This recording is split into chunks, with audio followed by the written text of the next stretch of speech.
Pues, Muy bien. Ahí creo que ya estamos grabando. Ok. Muy bien. Bueno, pues muy buenos días a todos, tardes allá en Europa. ujú, Me da mucho gusto presentar a Ramón Oribe, que es, bueno, es un investigador muy conocido y reconocido en el área de polinomios ortogonales. Ramón es catedrático en la Universidad de La Laguna, en España. Y bueno, ha trabajado en varias cosas, principalmente en cosas de aproximación, en cosas de cuadratura numérica, y también ha estado trabajando en problemas de equilibrio electrostático, que es de lo que va a hablar el día de hoy. Ramón, pues muchas gracias por aceptar la invitación, por compartir aquí con nosotros algunas de las cosas que has estado haciendo últimamente. Adelante. pues muy bien, muchas gracias, Luis, por haberme invitado a participar en este foro. Y también gracias a Edmundo, que fue el que un poco me comentó la posibilidad de participar en esta red RIPOEFA, y fue también el que nos puso en contacto, ¿no? Con Luis. Y bueno, y muchas gracias a todos por asistir. Pues eso, buenas tardes en España, o si hay alguien por el resto de Europa, y buenos días en América, ¿no? Pues nada, entonces pues como ha dicho Luis, pues bueno, uno ya, hombre, yo ya tengo ya bastantes años y llevo bastantes años por ahí haciendo cosas y tal. Y bueno, pues uno siempre, bueno, la curiosidad lo ha tentado a estudiar, bueno, creo que como la mayoría de nosotros, a estudiar distintas cosas, ¿no? Entonces, pues empezamos pues estudiando cosas relacionadas con, bueno, los famosos aproximantes de Padé, muchos de mi generación y algunos un poco mayores y también un poco más jóvenes.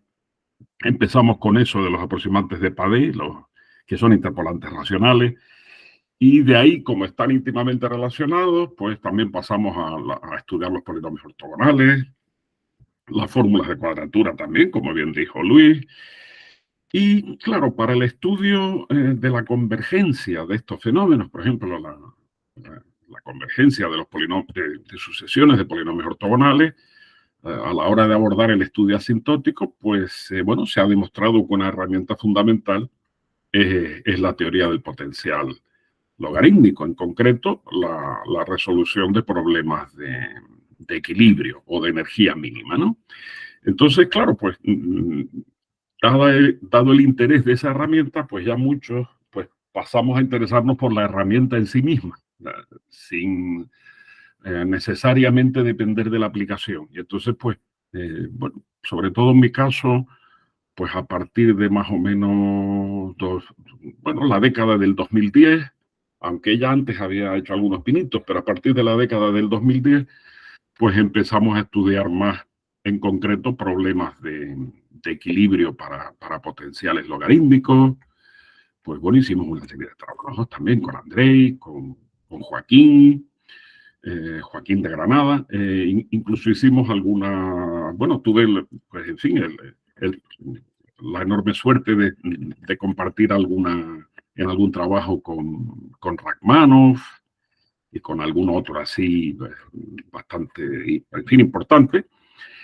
Y de ese estudio un poquito más a fondo de los problemas de equilibrio para potenciales logarítmicos, pues claro, dimos un poco el salto natural o el paso natural hacia los potenciales, los llamados potenciales de Riesz o de S-Riesz, de los cuales el potencial el potencial logarítmico es un caso particular. Ya evidentemente estos últimos problemas de teoría de aproximación, pero ya el estudio de estos potenciales de Riesz en general no estaría directamente, por supuesto, relacionado con los polinomios ortogonales. Aunque claro, todo pues de alguna manera está relacionado. Por ejemplo, a la hora de resolver estos problemas con los potenciales de Riesz, pues intervienen mucho funciones especiales, funciones hipergeométricas y tal, y bueno, pues al final, de una forma u otra, todo está conectado. Pero bueno, esto eran un poco unas palabras iniciales para justificar por qué nosotros, los llamados, como dicen los americanos, approximators, ¿no? Nos hemos acabado, bueno, algunos de nosotros, ¿no? Nos hemos acabado interesando por este tipo de problemas de energía mínima o equilibrio para potenciales como los de RIS, ¿no? Entonces, bueno, la charla de la que voy a hablar, que bueno, espero no se haga muy densa, yo creo que no, porque, bueno, pues sí, he puesto los teoremas y eso, pero he procurado que no sea demasiado espesa. Está basada en trabajos conjuntos, bueno, especialmente hay uno que apareció publicado el año pasado y ahora estamos trabajando con otras posibles continuaciones.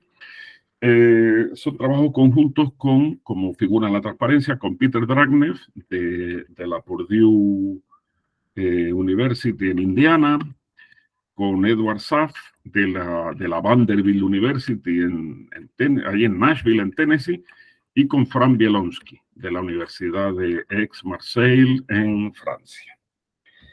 Bien, entonces, el tópico, digamos, del que vamos a hablar son los potenciales de RIS, ¿no? Entonces, en general, si tenemos una medida en RD, ¿no? Digamos, el hiperplano multidimensional, y tenemos un parámetro S comprendido en principio entre 0 y D, aunque también podría ser negativo, como está puesto aquí debajo, pues tendríamos este K sub S de XY sería el núcleo que está aquí definido, y de esta manera definiríamos el potencial, ¿no? Este sería el potencial asociado a este núcleo de RIS de una cierta medida mu. ¿De acuerdo? En principio esta medida, bueno, podría ser, no tendría por qué ser positiva, aunque lo normal es que lo sea, pero podría ser una medida con signo, podría estar con soporte compacto o no, en fin, bueno, una medida. Bueno, aquí tenemos definido el núcleo K sub S, que de hecho es función, como es lógico, de la distancia entre X e Y, ¿no? En la norma, digamos, estándar, ¿no? En la norma euclídea en RD. Entonces, el núcleo de RIS se define de esta forma, como uno partido módulo de X menos Y elevado a S, cuando S es positivo. Tenemos el caso límite cuando S es igual a 0, en el cual esto se convertiría en el potencial logarítmico, que es al que más estamos acostumbrados los que trabajamos o hemos trabajado con polinomios ortogonales. E incluso también se puede definir para S negativo, se definiría de esta forma, ¿no? O sea, sería, imagínense que S es menos 2, pues sería menos módulo de X menos Y elevado a 2. ¿De acuerdo? Aquí quedarían potencias positivas. Entonces, claro, cuando hablamos en el título de energía, bueno, o de minimizar esas energías, esas integrales, en este caso, claro, en el caso de S negativo, lo que haremos es, si le quitamos el menos, maximizar, ¿no? Bueno, pero eso es un detalle. Bueno, entonces, ay, perdón, que le dije, no, me despisté con el ratón. Tenemos, por ejemplo, cuando el parámetro S es igual, exactamente igual a la dimensión menos 2, tenemos lo que se suele entender, lo que se suele llamar el caso de Coulomb o de Newton, por razones evidentes. Por ejemplo, si pensamos en R3, en el espacio, digamos, normal en el que vivimos, ¿no? En R3, si consideramos S igual 1, que es 3 menos 2, pues tendríamos el potencial pues, que tenemos en la ley de Coulomb, o sea, de interacción electromagnética, o en la de Newton, de la atracción gravitatoria, ¿no? Donde el potencial es inverso a la distancia, ¿de acuerdo?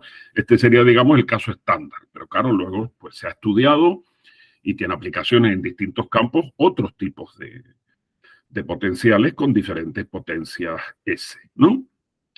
También, por ejemplo, fíjense que en el caso del plano, R2 o el plano complejo, depende del contexto en el que hablemos, el que juega el papel del caso Coulomb es S igual 0, y en este caso sería el potencial logarítmico. O sea que cuando estemos hablando de problemas en el plano, en R2 o en C, el potencial de Coulomb o de Newton es el potencial logarítmico.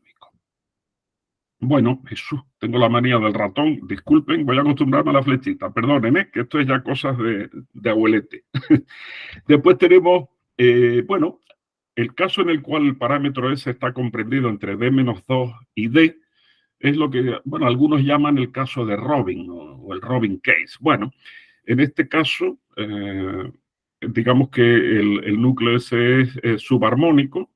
Incluso si este fuera un menor estricto, sería estrictamente subarmónico. Bueno, cuando se da el igual es el caso armónico, el de Coulomb. Bien, bueno, esto es un poco por situarnos. Los main books, ¿no? Las referencias principales. Pues muy bien. Todos sabemos que para el caso logarítmico, pues el libro de Safi Totic es el super main book, ¿no? Que es de 1997. Y ese es un libro súper importante y es más, para nosotros los approximators o los aproximadores, es especialmente interesante porque al estar escrito por dos especialistas en aproximación, pues pone mucho énfasis en las aplicaciones a la aproximación constructiva, comportamiento asintótico de polinomios ortogonales y otros temas, ¿no? Y luego, en el caso de los potenciales de Riesz generales, que parten de unos trabajos de Marcel Riesz, uno a finales de los años 30 y otro a finales de los 40, pues el libro clásico de referencia, sin duda alguna, es el Lankoff, que bueno, la última edición, me parece, vamos, y la que tenemos todos, ¿no? Ya sea en papel o en déjà vu o en PDF, es el Lankoff, ¿no? Pero hay que destacar que ahora, recientemente, en el 2019, apareció una monografía escrita de una manera pues, más moderna y, en fin, yo creo que bastante asequible de leer, que recomiendo, de este trío, Borodachov, Doug Harding y Ed Saf, sobre potenciales de Riesz. Bueno, el título es relativo, es algo así como, bueno, configuraciones discretas de puntos y tal, pero bueno, habla de potenciales de Riesz y relacionados. Yo lo recomiendo porque, hombre, es una actualización del Lankoff que a veces es un poquito antiguo y un poquito áspero de leer. Bien. Entonces, bueno, vamos a ver. Disculpen, que aquí tengo para dar el avance página. Aquí está, sí. Vamos a tratar los problemas de equilibrio. Bueno, vamos a empezar recordando los problemas de equilibrio en compactos, ¿no? Si tenemos, bueno, si tenemos un subconjunto compacto de RD, donde la S está en principio entre 0 y D, podemos considerar el problema de minimizar la energía. La energía es, bueno, la integral del potencial o la integral doble del núcleo S de Riesz. Minimizar la energía entre todas las medidas unitarias, ¿no? O sea, positivas, probabilísticas, de masa total 1.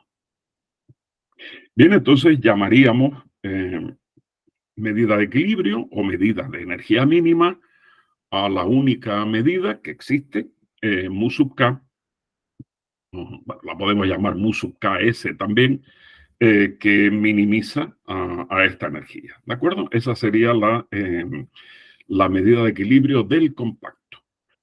Bueno, viene caracterizada por este tipo de condiciones que son muy importantes, que nos aseguran que esa medida de equilibrio su potencial toma un valor constante, pues casi por todo, ¿no? Este es el típico quasi-every ese en el compacto y es menor o igual fuera del compacto. ¿De acuerdo? Esta sería la caracterización.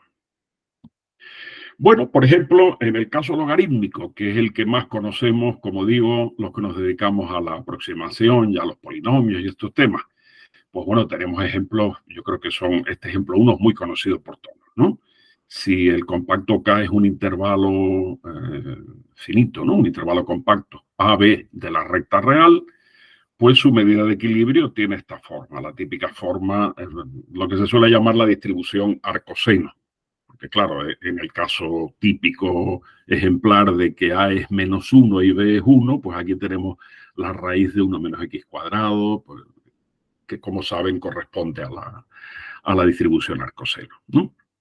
Bien, por ejemplo, considerando un caso algo más complicado, pero tampoco demasiado en principio, que es considerar la unión de dos compactos, ya el problema se nos va a una dificultad mayor. O sea, ya en este caso, la medida de equilibrio tiene esta expresión que es más complicadilla, no tanto por la raíz en el denominador, que parece normal, sino por la aparición de este cero, z, en el polinomio numerador, que en realidad en general, digamos, no es conocido explícitamente, sino viene caracterizado por esta condición integral. Esta condición es la que garantiza que la constante de equilibrio sea la misma en las dos componentes.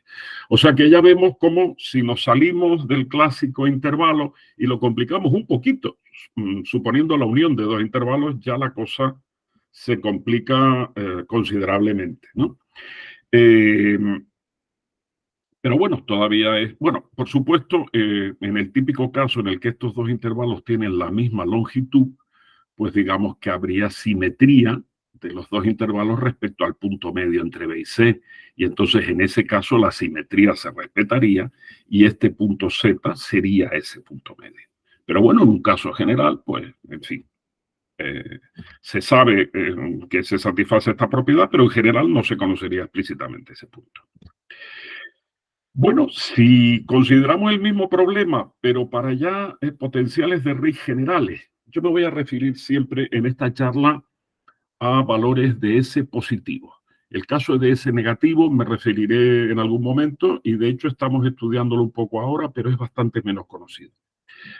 Entonces, por ejemplo, si consideramos el mismo caso de un intervalo en la recta real, y el valor de S está entonces en este caso, claro, entre 0 y 1, porque la dimensión es 1. Entonces, en este caso tenemos que la medida de equilibrio del intervalo es de esta forma. Fíjense que en este caso vemos perfectamente la continuidad, bueno, del caso logaritmo como caso límite, ¿no? Porque en este caso, si le diéramos a S el valor límite 0, aquí quedaría un medio y por lo tanto la raíz cuadrada. Y estaríamos reproduciendo la fórmula que acabamos de ver para el caso logarítmico. ¿De acuerdo? O sea que esto parece bastante natural. Esta C sub S es una constante que depende de S. Bueno, por supuesto, pues, creo recordar también de A y B, o no estoy seguro. Y bien, pues esto tendríamos como ejemplo 1. Pero fíjense, como ejemplo 2, ahora ya en lugar de trabajar en R, voy a trabajar en RD en general, que es muy típico para los potenciales de Riesz, ¿no? Que tienen aplicaciones en problemas electrostáticos y todo esto. Entonces, en este ejemplo 2 voy a considerar una bola, ¿de acuerdo? Una bola de centro 0 y radio R. Prefiero al decir bola, pues, o sea, no solo la esfera por fuera, sino toda la bola maciza, ¿no? Una bola de billar, digamos, ¿no? Voy a considerar una bola de centro 0 y radio R y el parámetro S comprendido entre 0 y D. Bueno, pues entonces en este caso, ¿qué ocurre? Si el parámetro S es suficientemente grande, o sea, está comprendido entre D-2 y D, lo que llamábamos antes el caso de Robin o tal, en este caso, bueno, pues la medida de equilibrio de la bola, pues sí, tiene una expresión pues muy razonable de esperar, porque fíjense que es como si aquí hubiéramos tenido, si el intervalo en lugar de llamarlo AB, lo hubiéramos llamado menos R, pues aquí hubiéramos tenido R cuadrado menos valor absoluto de X al cuadrado. O sea que creo que esta fórmula es muy fácil en fin, de entender que resulta lógica, ¿no? Y esperable, vamos a decir. Pero claro, ¿cuál es el problema? Si S es menor o igual que D-2, fíjense que al decir igual, incluyo el caso de Coulomb, el caso, digamos, más en principio estándar. Entonces, en este caso, la medida de equilibrio es la medida del eje en la superficie, en la esfera que sirve de superficie de la bola. O sea, en este caso, la distribución de carga se concentra toda en la frontera de la bola. ¿De acuerdo? O sea, que esto ya también nos da una idea de, bueno, de la cierta complejidad que tiene trabajar con el S variable. Nosotros, en fin, por ahora y en lo que voy a contar en general, nos hemos ceñido a este caso, que es de alguna manera el más, no sé cómo decirlo, el menos sorprendente, ¿no? Pero bueno, también estamos considerando o empezando a considerar estos otros casos más raros, incluso con ese negativo, como les decía.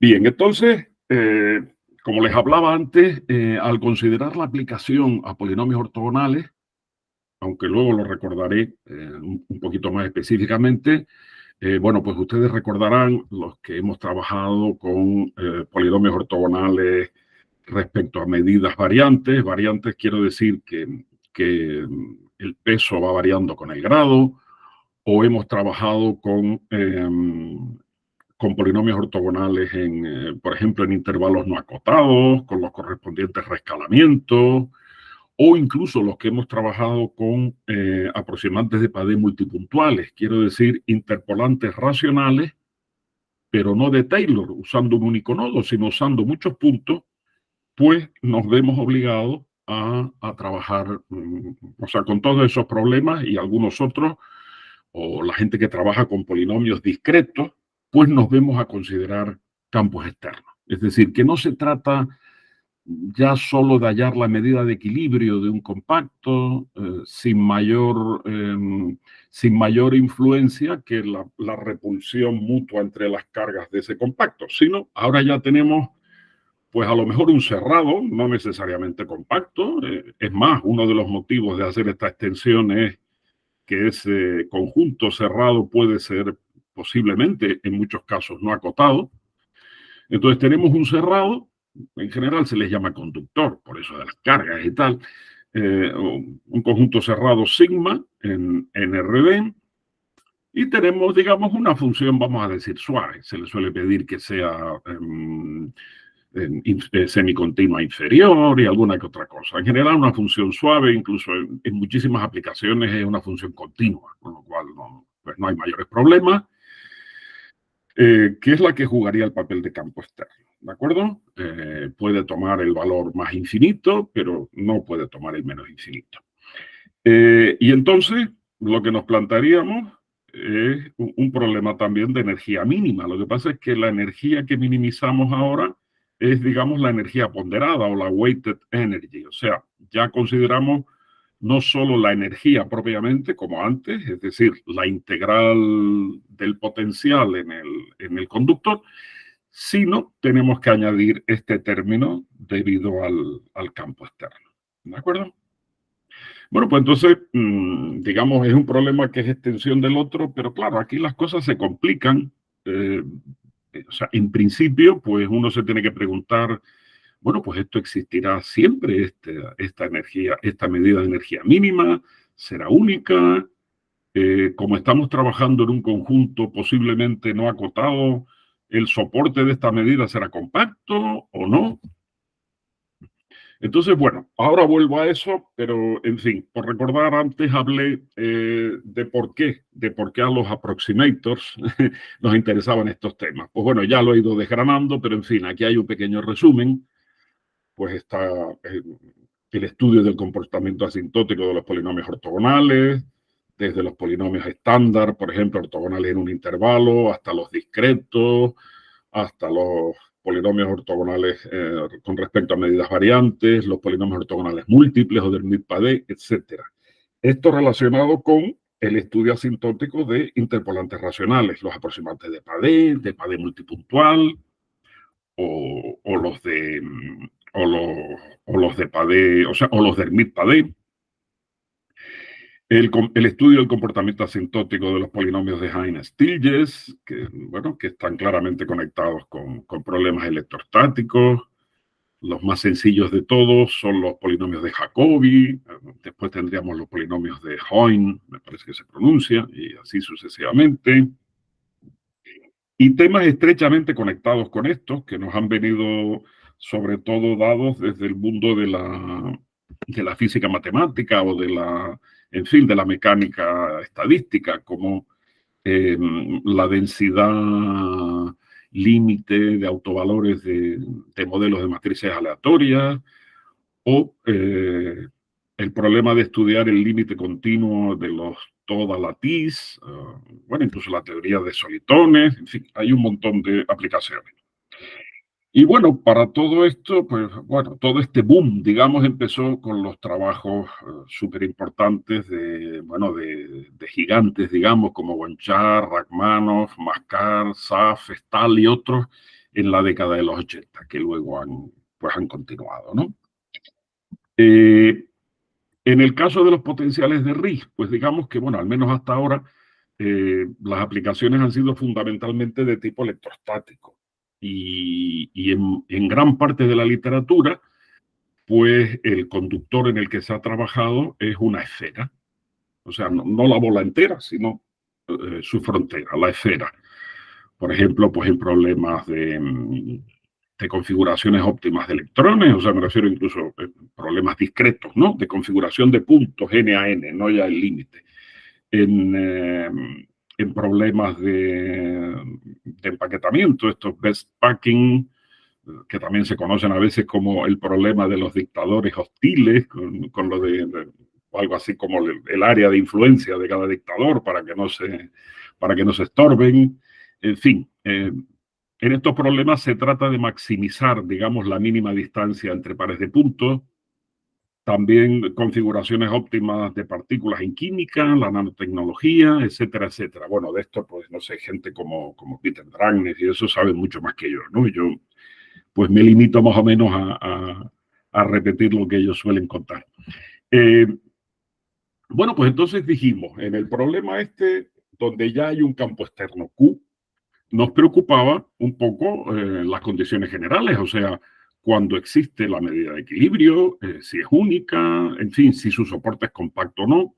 Entonces, en el caso logarítmico sabemos bastante. En el caso logarítmico S igual 0, pues, por ejemplo, en el libro de Saf y Totic de 1997, tenemos que si el conductor, bueno, tenemos, por ejemplo, vamos a seguirnos a R2 o a C.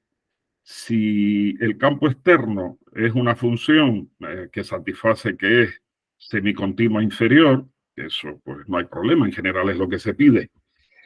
Sí, recuerdan que dijimos que podía tomar el valor infinito, vale, más infinito, pero digamos que en general es menor que más infinito, ¿no? O sea, es decir, vale menos que más infinito en un conjunto grande, ¿no? Bueno, por lo menos si no grande, reseñable, no insignificante.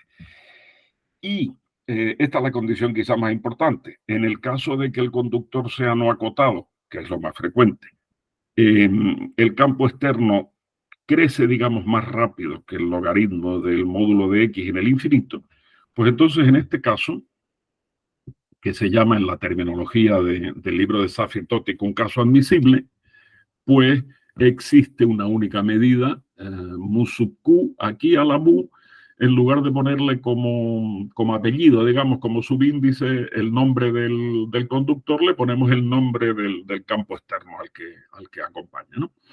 Pues existe una única medida que además tiene soporte compacto dentro de signo, que minimiza esa energía, esa weighted energy. Yo aquí he puesto incluso otra expresión para que se vea más claro el nombre ese de weighted energy, de energía ponderada.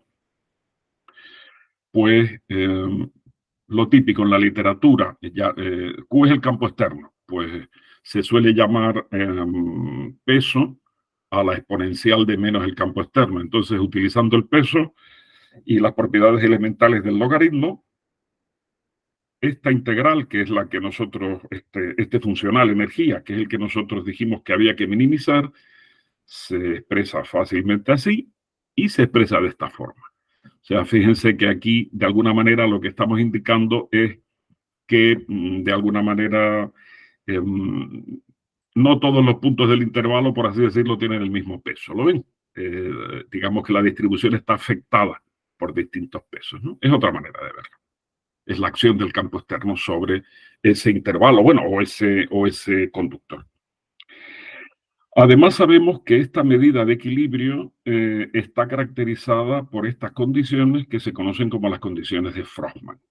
Las condiciones de Frostman nos dicen que esto, que es, digamos, el potencial total, vamos a decir, o lo que también los físicos llaman el potencial químico, o el weighted potential, que es la suma del potencial más el campo externo, Pues esto es ahora lo que es constante en el soporte. Bueno, y en el resto del conductor, pues es mayor o igual que esa constante. ¿De acuerdo? Esta es la caracterización en este caso y esto, pues bueno, sirve, bueno, es de utilidad a la hora de encontrar la solución a problemas en la práctica. Bien, pues entonces, bueno, recordar lo que ya más o menos señalé. En este caso logarítmico, obsérvese que la admisibilidad, lo que llamamos que el campo externo sea admisible, no solo garantiza la existencia de la medida de equilibrio, sino también que el soporte sea compacto. Sin embargo, en los últimos años, y hablo ya sobre todo de, bueno, de lo que es el siglo XXI,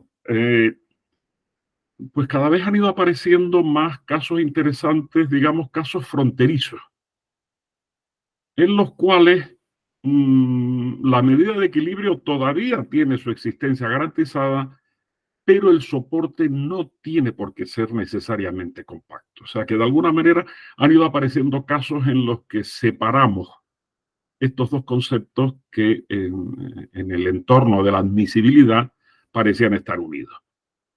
Esto ocurre en el caso de los que llamamos, bueno, se han ido llamando así con el paso de los años, campos externos débilmente admisibles, weakly admissible, ¿no?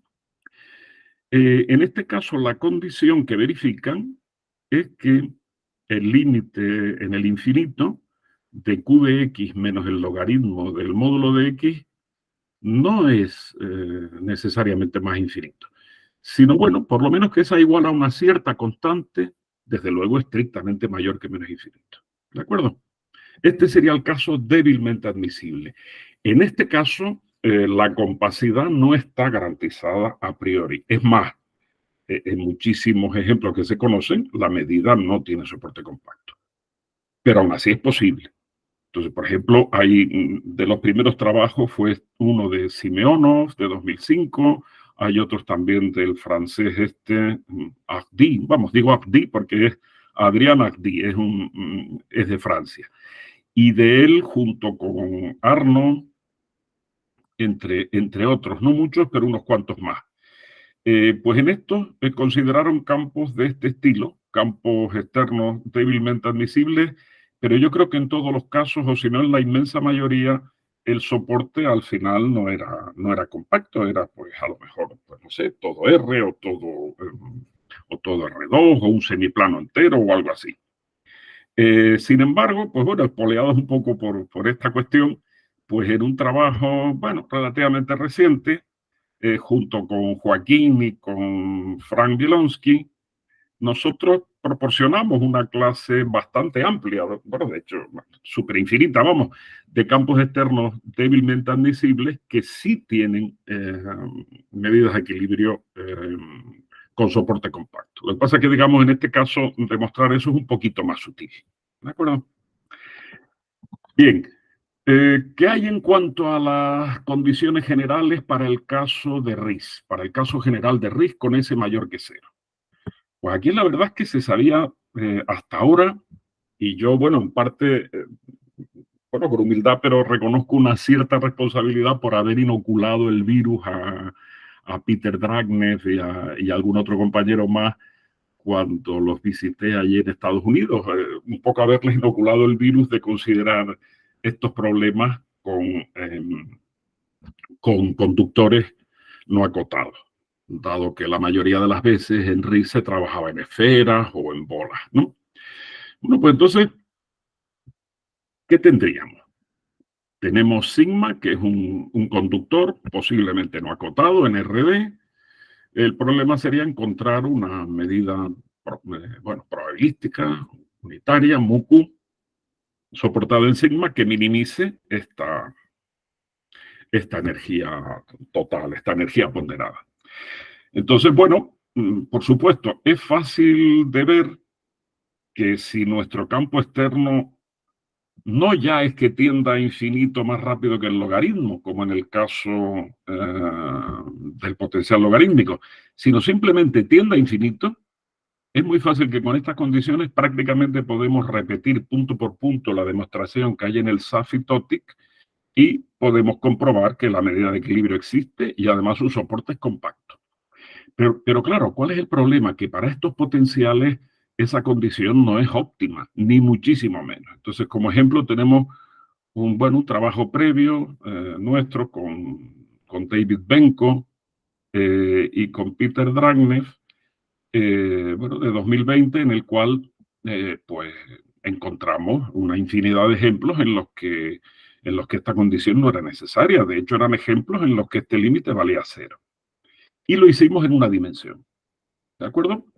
Pero bueno, quedaba mucho por hacer pendiente, porque claro, habíamos encontrado unos ejemplos, pero quedaba por hacer encontrar condiciones óptimas, o lo más óptimas posibles, suficientes y o necesarias para la existencia de la medida de equilibrio y para la compacidad del soporte, tanto en este caso débilmente admisible como en el caso general admisible, que tampoco, digamos, se había trabajado en eso en general para potenciales de RISC. Entonces, a la hora de encontrar estas condiciones, pues fíjense un poco comparando. A ver, en el caso logarítmico parece igual 0, el núcleo es menos logaritmo de x y la condición que encontramos era relativa al crecimiento en el infinito de la diferencia de nuestro campo externo y logaritmo de módulo de x, ¿no? Claro, en el caso en el que s es mayor que 0, el kernel es 1 partido módulo de x elevado a s. ¿Cuál podría ser la condición? Bueno, pues eso lo encontramos en un trabajo muy reciente, bueno, apareció el año pasado en el Constructive, con Peter, Ed Saf y Frank Bielonski, en el que, bueno, resumidamente obtuvimos lo siguiente. Vamos a ver, supongamos que sigma es no acotado y asumamos estas dos hipótesis. Primera, que si el punto del infinito pertenece a la frontera de nuestro sigma, es decir, si estamos ante un conductor no acotado, entonces nuestro conjunto es esto de not thin at infinity. Bueno, traducido literalmente es que no es delgado en infinito. Y bueno, esto de alguna manera, o sea, por ejemplo, ejemplos de conjuntos no delgados en infinito, pues sería, pues no sé, que tienen al infinito como frontera, pues, por ejemplo, imagínense en el plano, pues a lo largo de una cierta recta o algo así. Es decir, es como un infinito, o sea que pueden llegar al infinito de una manera muy concreta, en una cierta dirección, ¿vale? O sea, nosotros lo que pedimos es que contenga el infinito, vamos a decir, como Dios manda, ahora que estamos cerca de Semana Santa, ¿no? Y entonces exigíamos eso. Y luego también pedíamos que el campo, nuestro campo fuera continuo en infinito. Es decir, que, bueno, que existiera este límite y al resultado lo vamos a llamar Q de infinito. Y que además eso fuera un valor finito. Bien, pues entonces encontramos una condición suficiente para la existencia de la medida, y es que módulo de x elevado a s, que fíjense que esto está totalmente relacionado con nuestro núcleo, lo recuerdo, ¿no? Es el inverso de nuestro núcleo, por esta diferencia, q de x menos q de infinito, esto sea menor o igual que menos 1 para valores grandes de x en el conductor. Bueno, esto es una condición más o menos equivalente, pero expresada en términos de la dichosa delgadez en infinito, que bueno, siempre es quizá un poquito más fea de ver, ¿no?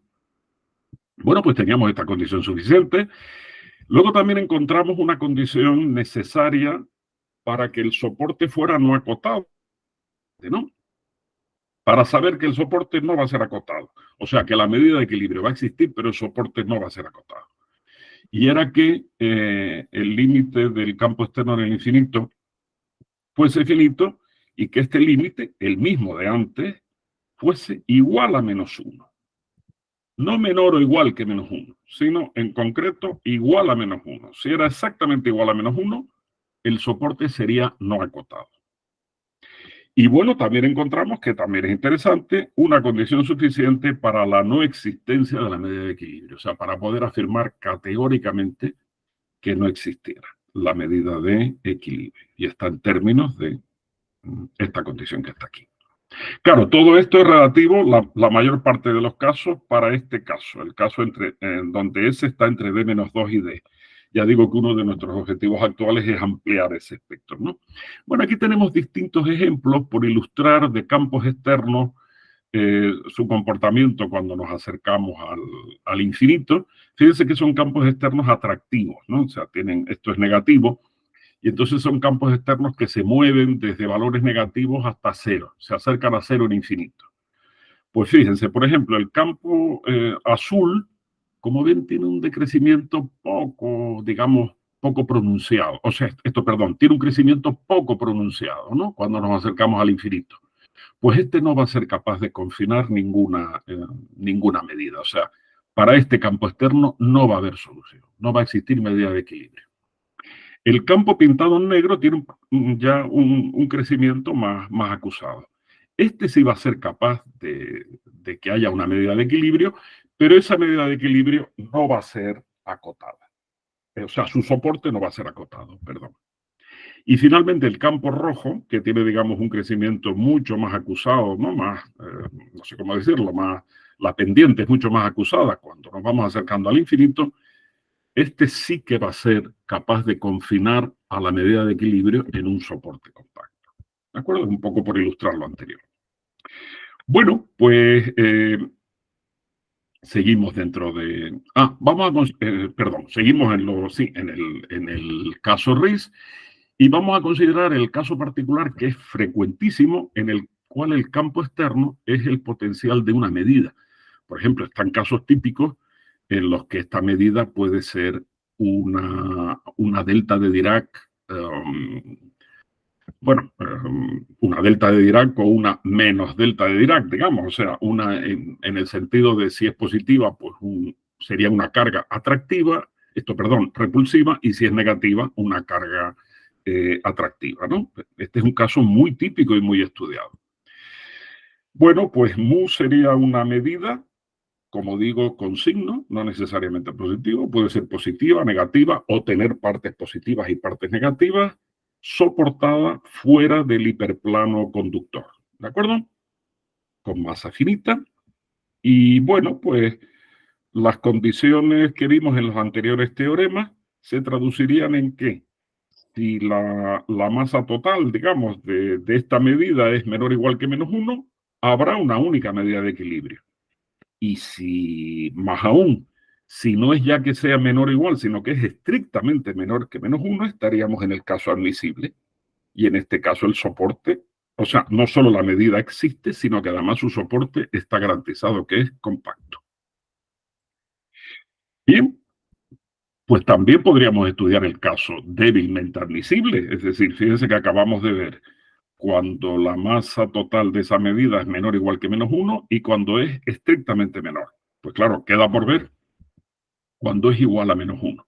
Bueno, pues entonces en este caso, el soporte será compacto cuando se satisfaga esta condición. Fíjense que I sub D más 1 es lo que diferencia RD más 1 de RD. Es, por así decirlo, la altura de los puntos que están en el soporte de esta medida sobre nuestro hiperplano. O sea, si pensáramos en nuestro hiperplano RD como el plano, la mesa, pues la coordenada I sub D más 1 sería la altura, digamos, la distancia a la que están los puntos que sirven de soporte a esa medida. ¿De acuerdo? Bueno, pues lo que estaba diciendo, perdón, a veces se me va el baifo, como decimos por aquí. Bueno, en el caso, digamos, discreto, esta medida sería una medida atómica, o sea, una combinación de deltas de Dirac. Este sería el caso débilmente admisible, cuando la suma total de las cargas es -1. Fíjense que puede haber cargas positivas y negativas, pero la suma total es -1. O sea, globalmente funcionan como en conjunto, funcionan como un atractor de tamaño 1. Pero hay partes que son atractivas y partes que son repulsivas. Bueno, pues entonces, de lo anterior deduciríamos esta condición para garantizar la compacidad del soporte. Fíjense que la suma de toda esta gente es -1, pero como hay cargas positivas y negativas, para que este sumatorio pueda ser positivo, lo que hace falta es que las positivas estén más lejos que las negativas. ¿Lo ven? Es decir, de alguna manera que la parte repulsiva o repelente, no sé cuál es la palabra adecuada, esté más lejos que la parte atractiva. Bien, pues entonces, bueno, en el trabajo este que refería, una sección importante fue la de resolver en concreto problemas debidos a campos externos creados por cargas puntuales. Como digo, consideramos los casos en los que esa medida, digamos, exterior, pues su carga total es menor o igual que -1, que sabemos que está garantizada la existencia. Bueno, el campo externo sería el potencial de toda esta gente, que se podría expresar así. Y bueno, pues imitando lo que se suele decir en el caso logarítmico, hablaríamos de caso admisible cuando la carga total es estrictamente menor que -1, en este caso el soporte es compacto necesariamente, y débilmente admisible cuando la carga sea -1. En este caso, como dijimos a priori, solo la existencia está garantizada de antemano. Entonces, bueno, para empezar, consideramos el caso aparentemente muy simple, pero que bueno, pues dio su guerra, la verdad, de un único atractor. Imaginamos que tenemos un único atractor cuya carga es estrictamente menor que -1. Es decir, estamos en el caso admisible y el soporte sabemos que es compacto. Para simplificar, suponemos que ese atractor está situado, digamos, imagínense que RD, como digo, es el plano de la mesa, pues está situado sobre el origen de ese plano a una altura que es la última coordenada, ¿no? El tamaño de I sub d más 1. Aquí podríamos haber puesto una H, por ejemplo, ¿no? Para verlo mejor como altura. El campo externo sería de esta forma, claro, porque el campo externo viene dado por 1 partido módulo de X menos S punto elevado a S. Entonces, bueno, muy bien, este campo externo es convexo en una cierta parte, pero no en todo RD, con lo cual, bueno, no podemos decir nada a priori. Sí sabemos que como este campo externo tiene simetría radial, pues desde luego el soporte va a tener simetría también radial o circular. Pero claro, eso no nos dice mucho, porque podría ser en principio una bola o una esfera o incluso una shell, o sea, un anillo multidimensional, o en fin, podría ser muchas cosas. Aquí hay un gráfico de ese campo externo, por ejemplo. Bueno, pues entonces nosotros probamos este teorema para la medida de equilibrio. El soporte, en efecto, va a ser una bola completa. Bueno, esto es para el caso este bueno, de D-2 a D. El soporte va a ser una bola completa de radio R sub 0, que fíjense que viene dado, eso es lógico, en términos de la altura a la que está la carga atractiva, y de este número Z, que es un número positivo, que es la única raíz positiva de esta ecuación hipergeométrica. Como decía, pues aquí aparecen las funciones especiales. Además, la densidad de esa medida de equilibrio va a venir dada de esta forma, donde también, pues bueno, como ven, pues hay esta integral que a su vez es en sí misma otra especie de función especial, ¿no? Y también observamos que la densidad de esta medida de equilibrio se anula en la frontera de esa bola. Eso se corresponde con lo que ocurre en el caso logarítmico. Por ejemplo, con un intervalo, en la frontera del intervalo se anula la densidad de la medida de equilibrio en presencia de un campo externo. Bien, aquí tenemos algunos gráficos para ilustrar esto que hemos visto. Aquí tenemos el radio S crítico, el radio de la bola soporte, como función de la carga atractiva. Claro, lógicamente, cuando la carga, a ver, ¿qué tenemos aquí? Esto es para, sí, R sub 0 como función de la carga atractiva. ¿Esto lo estoy viendo bien? Sí. Si la carga atractiva es mayor, no, yo creo que esto no lo he puesto bien, ¿no? Porque si la carga atractiva fuera mayor, el radio debería, si la carga atractiva fuera mayor, la atracción es fuerte, el radio debería encogerse. Bueno, aquí, perdón, aquí creo que me he equivocado de gráfica, lo revisaré. Este sí está bien, porque aquí tenemos la densidad de la medida de equilibrio en función del radio. En un caso, cuando el atractor está a altura 1, y en el otro caso, cuando el atractor está a altura 2. Claro, en el caso de la línea sólida, el atractor está a altura 1, está bastante cerca. Entonces la densidad es bastante grande hacia el centro. En el segundo caso está un poco más lejos y bueno, la capacidad de atraer no es tan acusada hacia el centro como ven en esa línea de puntos. Bueno, disculpen lo de esta gráfica, tengo que revisar a ver qué hice ahí.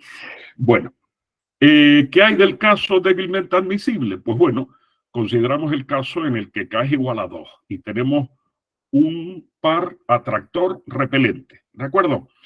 El atractor situado más cerca del hiperplano y el repelente más lejos.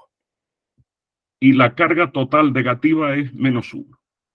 Bueno, pues en este caso, sí, pues vimos, por ejemplo, que si la relación de altura verifica ciertas condiciones, ciertas acotaciones, pues entonces el soporte va a ser no acotado y contenido en el exterior de cierta bola, o va a ser acotado y contenido en el interior de cierta bola. Y por ejemplo vimos que para otro tipo de tamaños de este cociente, el soporte va a ser todo RD. Pero no hemos podido completar hasta ahora estos dos casos, ¿de acuerdo? Entonces, pues, completar esas tareas pendientes es una de las cosas que estamos atacando.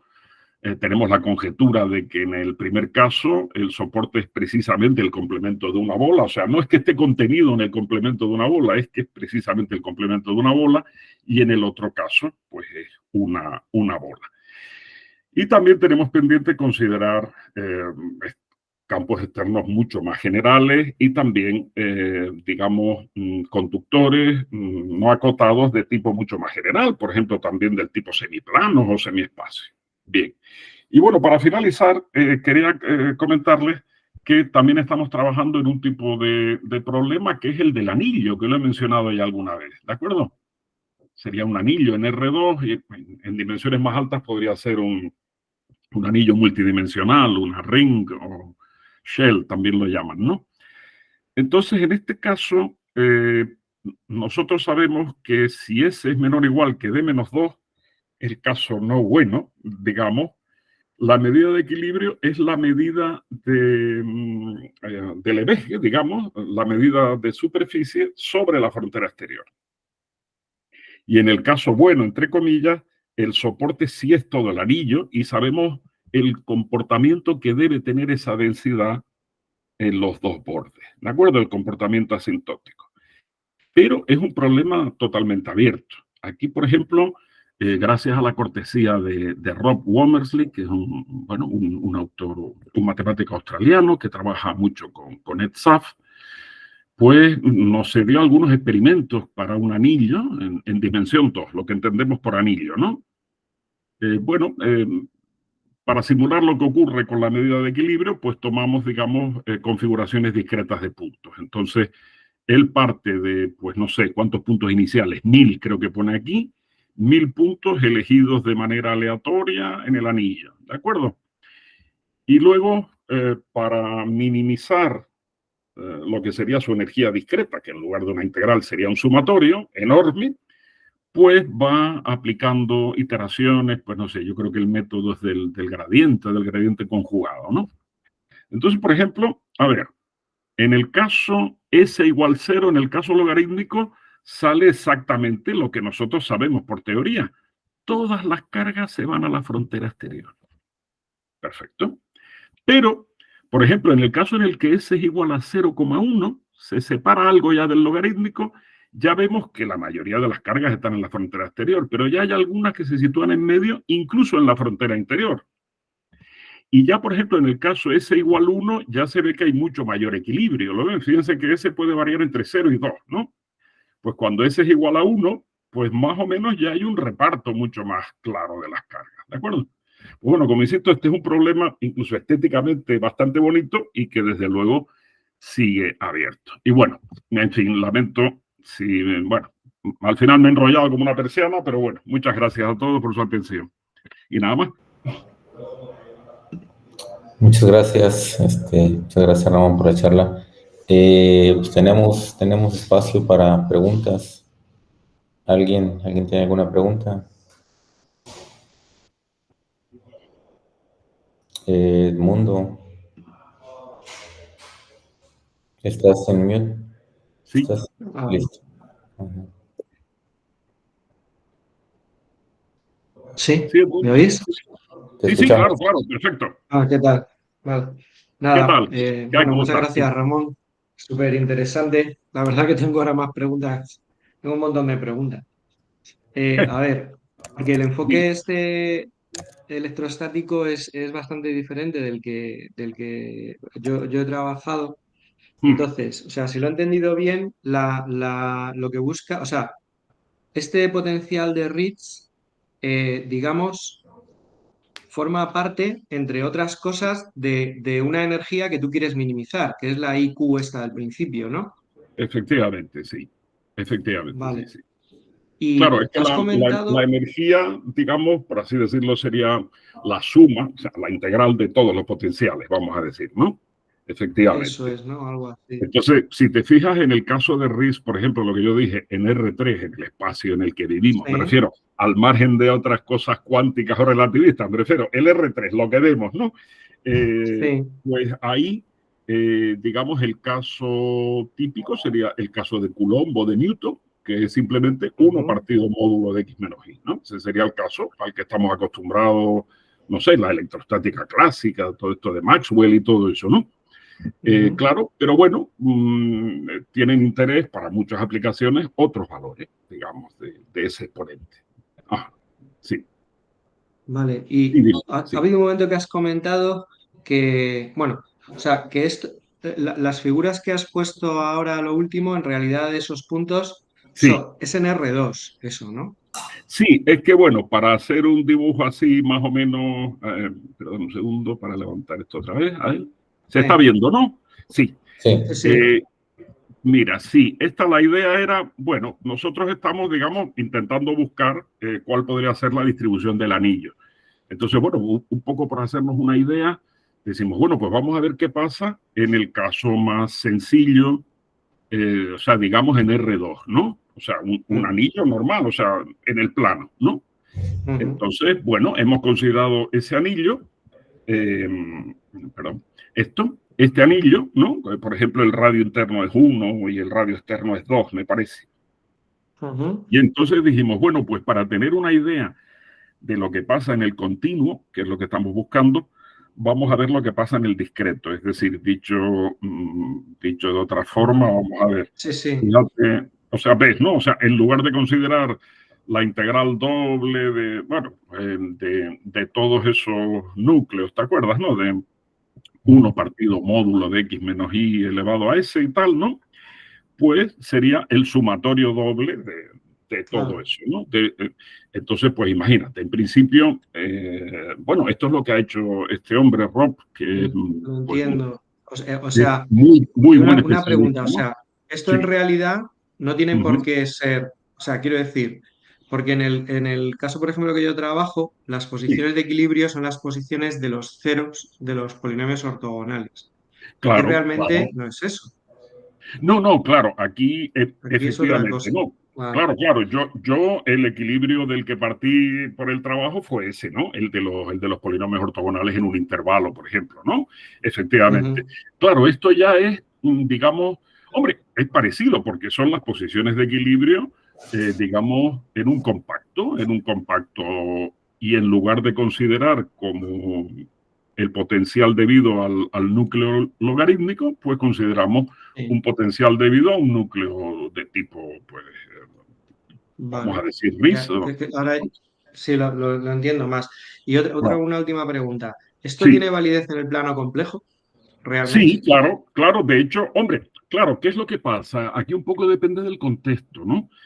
Por ejemplo, nosotros el primer trabajo, ese que yo cité del año 20 con Peter Drucker y con Benko, como Ujú. era, ahí lo que considerábamos era un problema en la recta real, eh, digamos, vista como inmersa dentro del plano, ¿no?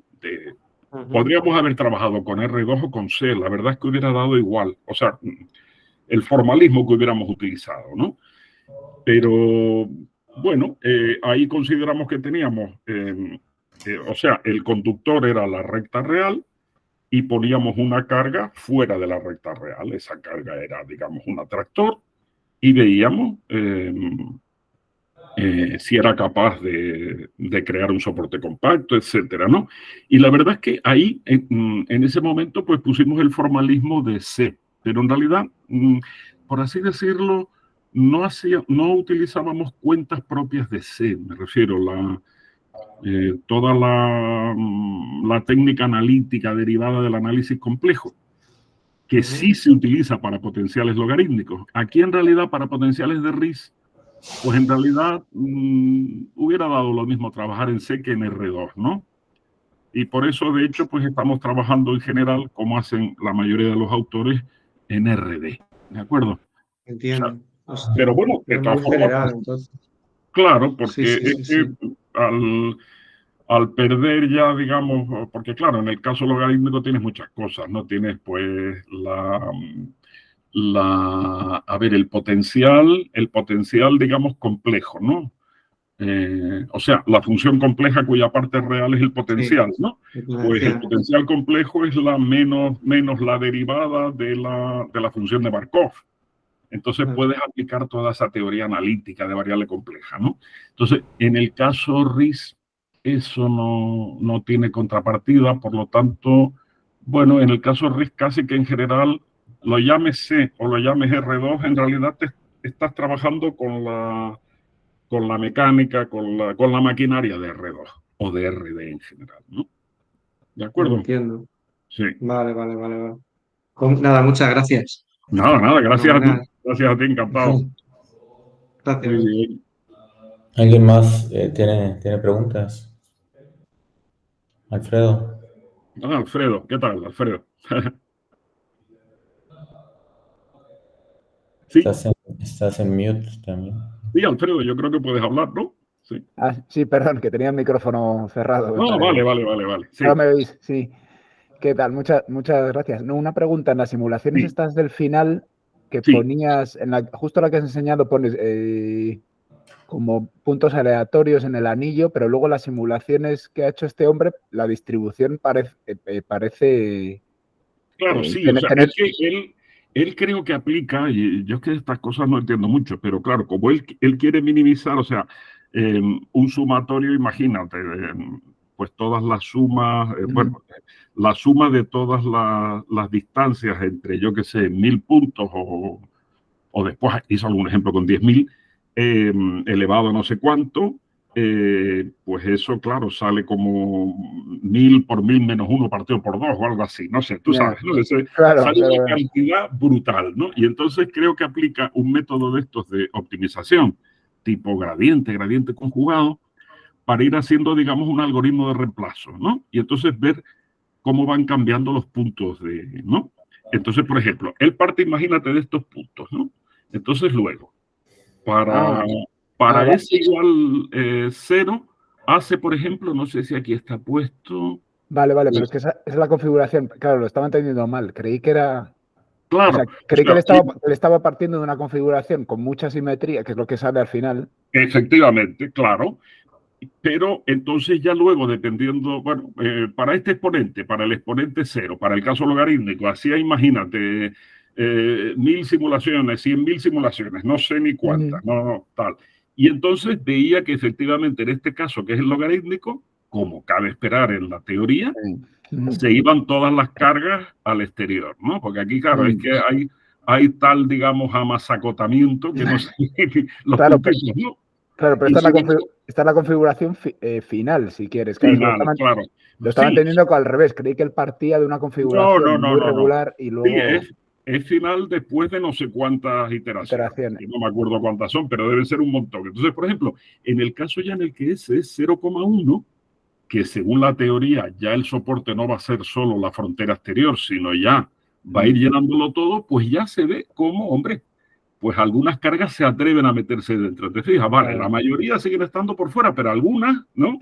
Claro, pero tienes una distribución como en 3 o 4 circunferencias, no tienes... Sí, eso es verdad, eso es verdad. No parece que haya más, es algo curioso, no deja de ser curioso. No sé si aquí estamos a lo mejor en el límite de la precisión numérica, no lo sé, porque luego, fíjate, en el caso S igual 1, ¿no? Claro, pero fíjate, Ya no, ves mucho. Pero es verdad, parece que sigue siendo como una unión discreta de circunferencias, digamos, claro, ¿no? no, te iba a decir que si a lo mejor eso te da alguna pista de cómo puede ser la Pues sí, densidad, si tiene una estamos simetría radial o algo efectivamente. así. Pues yo creo que tienes toda la razón. Estamos intentando ver qué podemos sacar de ahí, porque fíjate, incluso, perdona que voy a proyectar otra cosita, por ejemplo, a ver, un segundo nada más, que las tengo por aquí, pero en otro fichero. Para el caso, por ejemplo, para el caso en el que S vale 2, ya cabe esperar, mira, para el caso en el que S vale 2, fíjate que no puede llegar ni siquiera en el continuo, cuidado, no puede llegar a 2 por la integrabilidad, ¿no? Porque la dimensión es 2. Pero claro, en el discreto sí que puede llegar.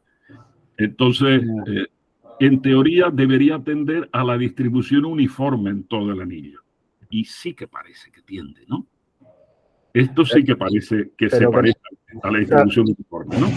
Claro, pero si el caso continuo ahí no tiene sentido, quiere decir que no hay, o sea, el discreto no tendría límite, o cómo se entiende. Bueno, sí tendría, a ver, el discreto sí tendría límite. Lo que pasa es que, a ver cómo decirlo, que no existe una medida de equilibrio continua que lo refleje, no sé cómo decirlo. O sea, tú puedes estudiar los casos discretos y estudiar el límite a dónde tienden. Y entonces está estudiado que tienden a la distribución uniforme. Lo que pasa es que, claro, no se correspondería con el continuo porque es que el potencial continuo 1 partido por módulo de x menos y elevado al cuadrado, en este caso, no sería integrable, ¿te fijas? Yeah. Pero entonces quiere decir que ese límite no es la medida de equilibrio del caso continuo. Efectivamente. Pero bueno, sí que ve uno que hay un límite y que ese límite es, digamos, la distribución uniforme en todo el disco. Incluso fíjate que hay hasta experimentos, a ver, este es el fichero 7, hay experimentos con, para valores mayores que 3.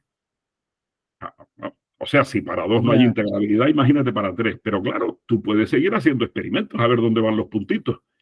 Y se ve que confirman, digamos, la idea de que eso se va llenando uniformemente todo el... Pero entonces esa medida uniforme no significa, bueno, no tiene ninguna relación con el problema continuo. Claro, no. El problema continuo no está... Pero bueno, sí podemos, no sé, efectivamente, no tiene relación con el problema continuo porque simplemente el problema continuo no es ni siquiera planteable, vamos a decir, ¿no? Pero bueno, sí que podemos ver a dónde tienden estas medidas discretas, que lo que hacen es tender a llenar todo el disco, ¿no? Pero efectivamente, hablando solamente de medidas discretas, nada más.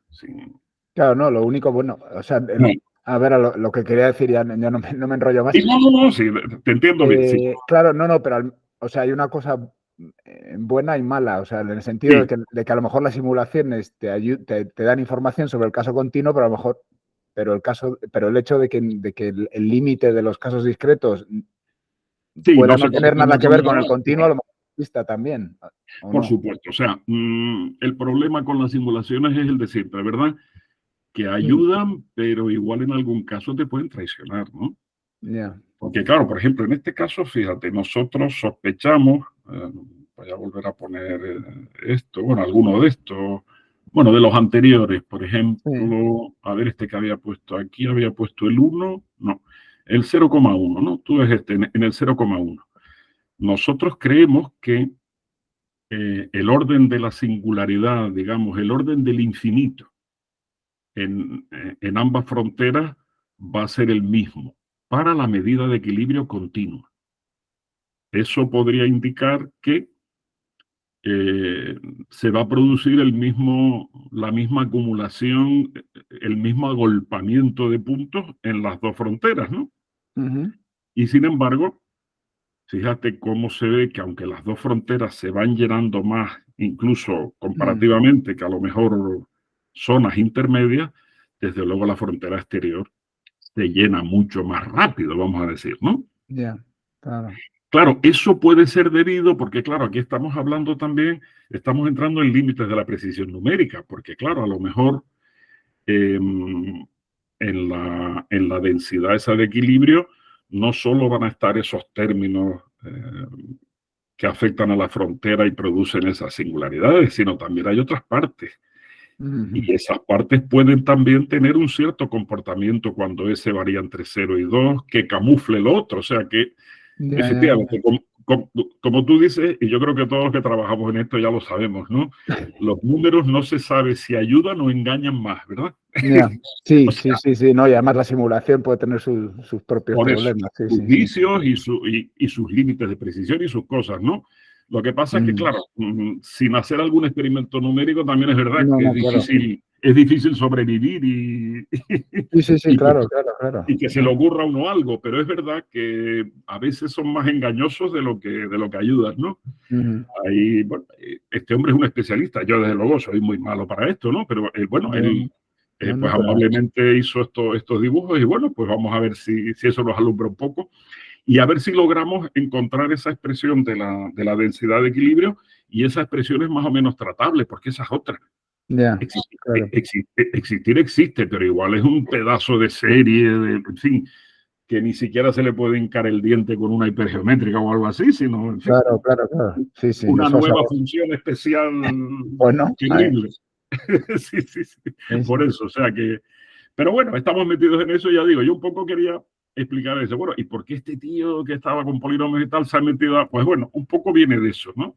De que, claro, por la asintótica de los polinomios empezamos con potenciales logarítmicos, luego nos gustó estudiar los potenciales logarítmicos en sí mismos y después ya un poco dimos el paso a los potenciales de Riesz, que hasta cierto punto de vista parecen más naturales. Sí, siempre es la discusión con el potencial logarítmico. Sí. Pero bueno, y salen estos problemas, y bueno, por lo menos son problemas estéticamente bonitos. Vamos a ver si...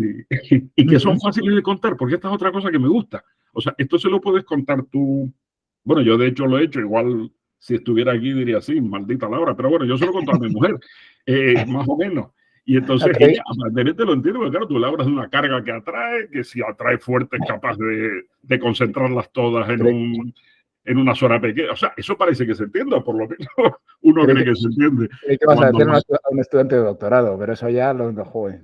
Efectivamente, ¿no? Pero claro, el resto de lo que hacemos nosotros no se lo podemos contar desde luego a un vecino ni a nadie con dos dedos de frente que ande por ahí, ¿no? Solo se lo podemos contar a medios tíos raros como nosotros. Por eso digo que en parte pues, me parece atractivo. Sí. Nada, pues nada, muchas gracias. Pues nada, chicos, ¿no? Oye, gracias a ustedes por asistir y por participar. Encantado. Y nada, pues oye, Luis, si te parece, me mandas, yo qué sé, cuando haya más charlas para yo también, en fin. Claro, te anotamos ahí en la lista de distribución de la red. Vale, perfecto. O sea, que me irá llegando información, ¿no? Sí, claro. Pues perfecto, estaremos pendientes. Pues muy bien. Muchísimas gracias. Por la invitación y por la atención. Gracias. Pues nada, chicos, un abrazo. Gracias. Chao. Hasta luego. Suerte. Hasta la próxima. Gracias. Hasta luego. Voy a dejar de presentar y me despido aquí.